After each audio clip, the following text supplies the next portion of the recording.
இங்கே இன்றைக்கி என்ன சமையல்னு பார்த்துடலாமா? இங்கே பாருங்கள், சுட சுட இட்லி பாருங்கள், சாஃப்ட் இட்லி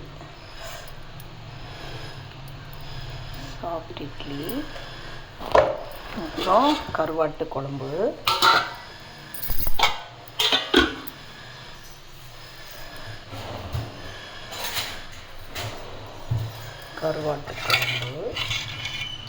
பாருங்கள் சூப்பராக கருவாட்டு போட்டு உருளைக்கிழங்கு, வாழைக்காய், அவரைக்காய், சேப்பங்கிழங்கு எல்லாம் போட்டு கருவாட்டு குழம்பு வச்சுருக்கேன். அப்புறம் முள்ளங்கி கீரை பொரியல் பண்ணி வச்சுருக்கேன். அப்புறம் பீட்ரூட் பொரியல் பண்ணி வச்சுருக்கேன். கார சட்னி.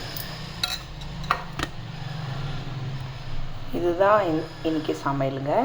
உங்கள் வீட்டில் என்ன சமையல்னு கமெண்ட்டில் சொல்லுங்கள். மதியானமாக சுட சுட சாப்பாடு வச்சுக்குவேன். காலையிலே சமையல் முடிச்சுக்குவேன். மதியானத்துக்கு மேலே என்னால் செய்ய முடியல நின்று. இன்றைக்கி இதுதாங்க சமையல். உங்கள் வீட்டில் என்ன சமையல்னு கமெண்ட்டில் சொல்லுங்கள். பிடிச்சிருந்தா லைக் பண்ணுங்கள், கமெண்ட் பண்ணுங்கள், சப்ஸ்கிரைப் பண்ணுங்கள். வாங்க ஒரு சாப்பிட்லாம். வாங்க இட்லி சாப்பிட்லாம், வாங்க டிஃபன் சாப்பிட்லாம்.